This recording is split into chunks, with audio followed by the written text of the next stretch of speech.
questions. Did he just say diabetes radiator? About to drop it low on that dielectric resonator. Perfect. I love TikTok. Very informative. I'm losing brain cells. Welcome back, everybody. Dynamite intro, sweetheart. Thank you. Honey, today I'm joined here by our audience, and I'm excited to take some complicated concepts and break them down so we can understand them like we're 5 years old. I want to show you this one about honey because I'm curious about your thoughts on this. Explain like I'm 5. Why does honey never expire? Did you know Here's this? the answer. Basically, any mold or bacteria that touches honey will shrivel and die. This is due to honey being pure sugar, and because it has a very low water content. So, since bacteria and mold die when they touch honey, there is no chance for it to expire. In fact, honey has been found in tombs that are thousands of years old, and it was still edible. What do you have to say about that? Pretty crazy, right? No, not crazy at all. I didn't know that, but the idea that, because it's mostly pure sugar and has not a lot of water content, I'm like, there's certainly a lot of other things that are like that. Right. Like, does high fructose corn syrup not expire? Probably not, honestly. It also helps with infection on wounds.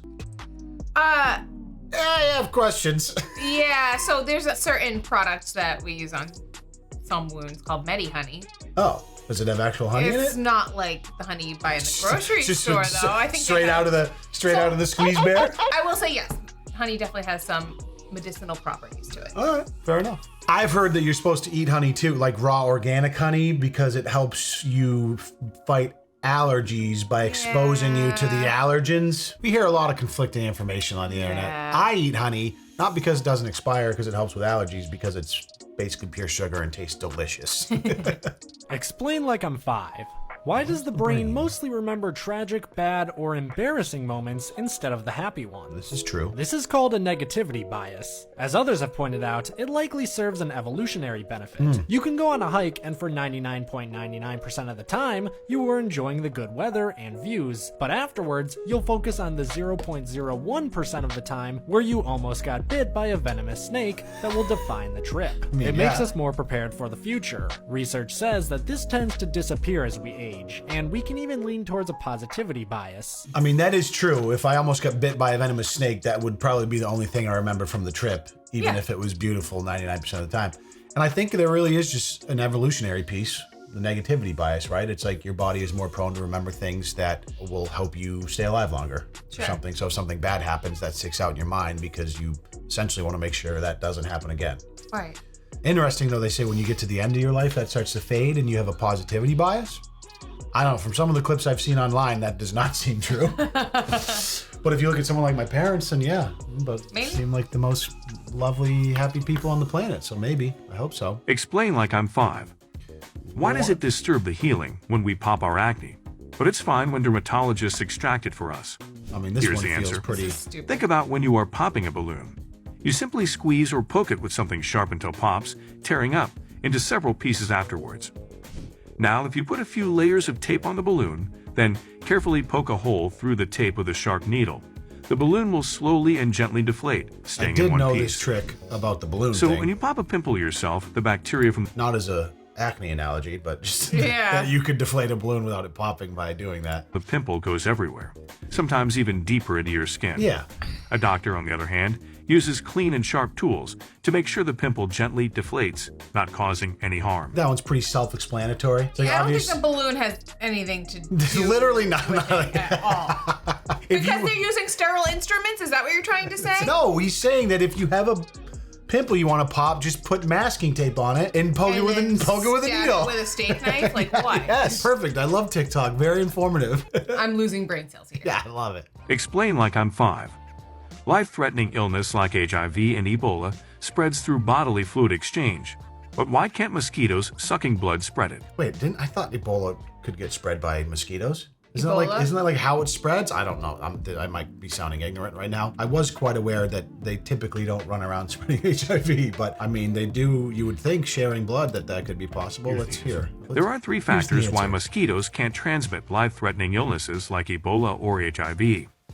Firstly, mosquitoes don't inject blood into people's bodies when they bite. They suck it. Instead, they suck blood.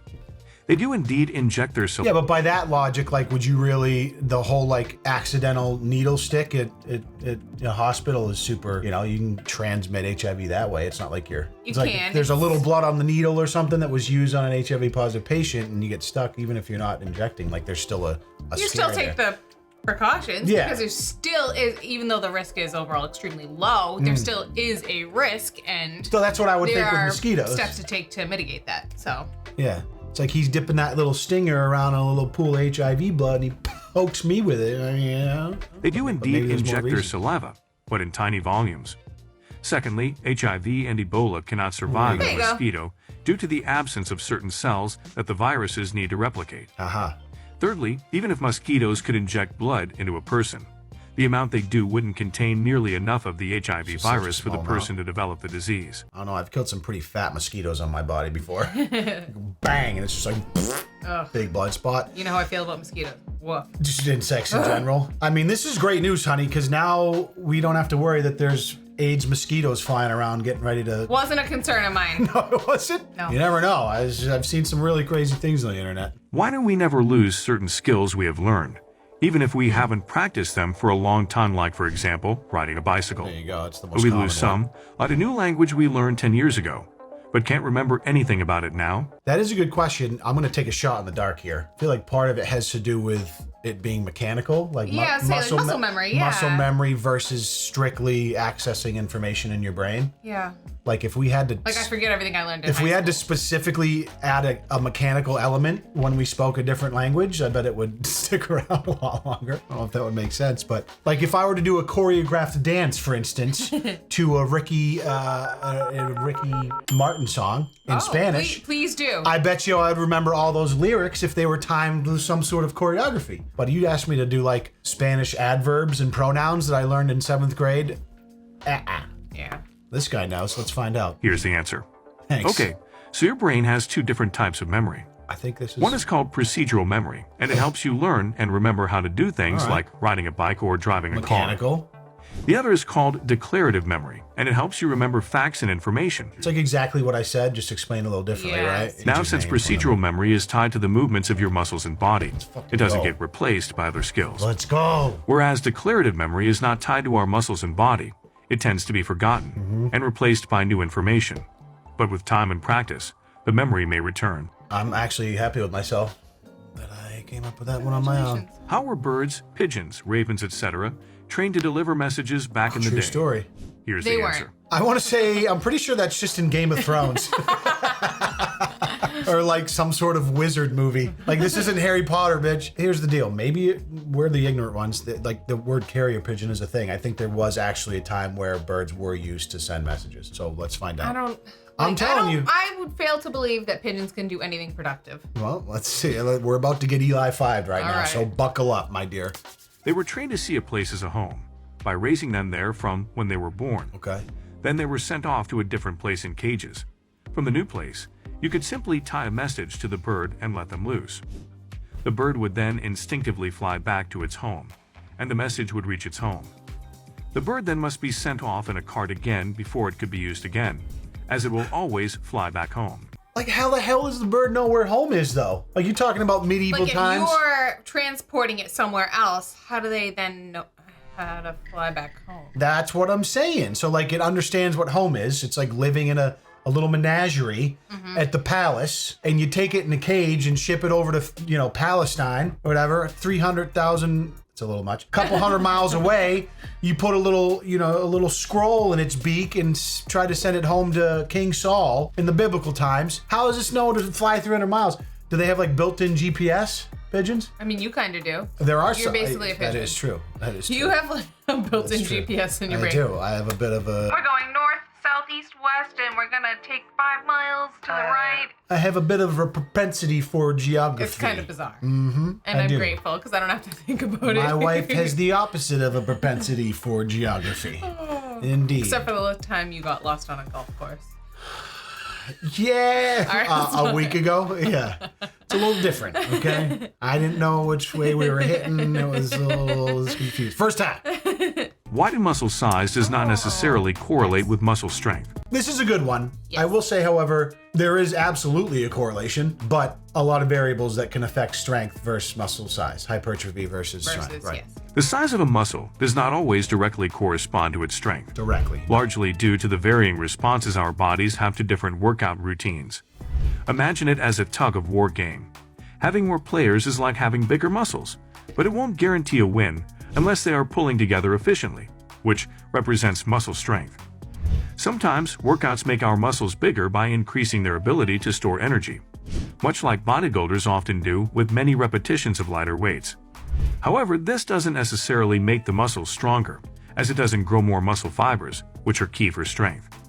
On the other hand, lifting heavier weights for fewer repetitions can strongly activate muscle fibers, improving their coordination and promoting their growth, leading to increased strength. No matter how much volume you do, if you want to get bigger, you will have to increase the weights. But that's different for everybody. So much of it is genetic too. Like there could be, you know what I'm saying, someone who's just naturally stronger and doesn't look as big but can lift more than someone who might look leaner or cutter and is not as strong. They're just more aesthetic. Yeah. Science. How is coffee 0 calories? Here's the answer. Calories are derived from sugars, fats, and proteins. This is going to be the stupidest Coffee basic on its answer of all own time. does not contain significant amounts of these nutrients, so it does not contribute much to one's overall nutrition. However, many people add It is called Explain It to Me Like I'm 5, so they Yeah, This is a topic that we're both very interested in, spend a lot of time thinking and reading about. So However, many people add sugar and cream to their coffee, Of course. which can increase their calorie intake. yes. By a The million. energy in coffee comes from caffeine. Oh my God, I gotta tell. Although this story. caffeine can enhance mental yeah. alertness and reduce fatigue, it does not actually provide energy or nutrition. Rather, it works by preventing the onset of tiredness and promoting wakefulness. Promoting wakefulness. That was wakefulness. Do you think it meant to say wakefulness and it typed the wrong word? I don't know. Do you think that Wakefulness. they meant to say wakeful? I am very curious why the nutrition facts on like the store-bought coffee says 5 calories. Yes. Because I was always under the impression it was 0, but maybe that's not true. There's definitely no sugar or whatever, but I guess there could just be enough extract from the beans. Yeah. From the drip, where it pulls in some sort of energy / coffee. But I'm still going by the fact that black coffee does not break your fast. It certainly doesn't fill you up. Tell you that much. At this distance, the remote itself won't work. But if I hold it up to my head, it does work. Come on. The heck? No way. Okay, as you can see, Come my car is on. all the way back there. I'm gonna see if I can open it from here. It should work. Then- Come on. Yeah, for sure. Okay, I'm gonna put it towards my head and oh, yo! I feel like this is a prank. I have to try this because I don't believe it at all. Oh, let's see what they say. Many of you have begged me to debunk this. Yes. Well, the fact of the matter is, it's actually real. Oh. Now that we've established that, I'm sure you want to know how. Well, Yes. It has to do with water. So our bodies are 60% water, and water can help boost signals. amplifying You the see the key signal? fob, like the ones in the video, uses a signal, radio waves, to lock or unlock cars.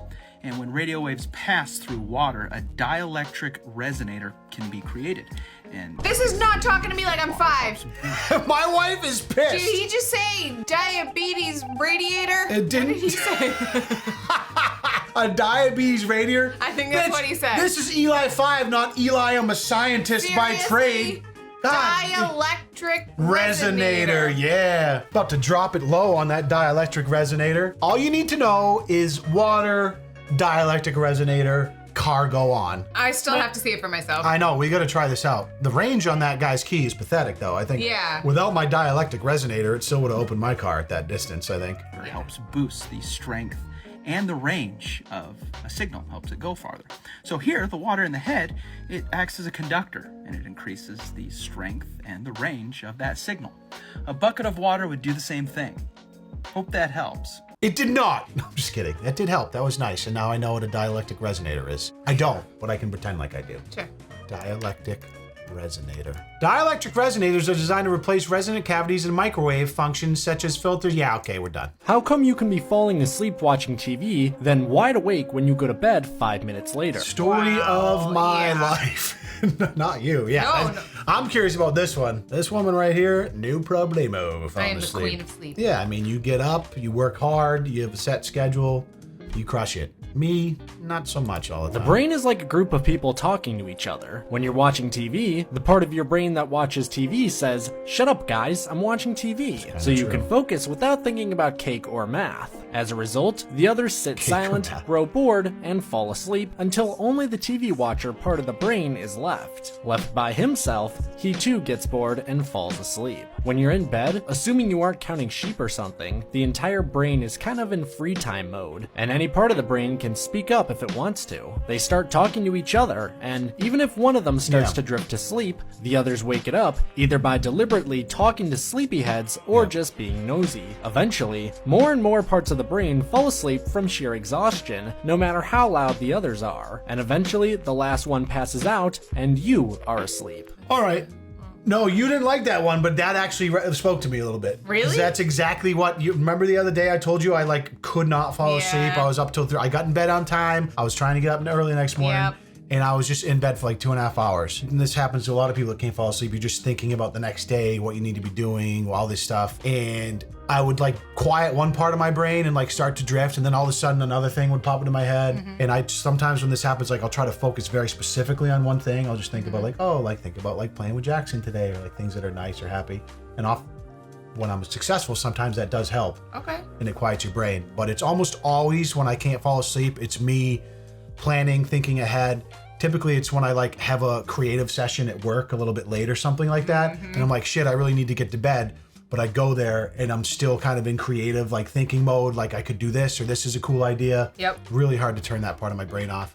So that kind of, in a stupid way, resonated with me. But again, this is ELI5. If I was 5 years old, that would kind of make sense to me. Yeah. I kind of am 5 years old in a lot of ways.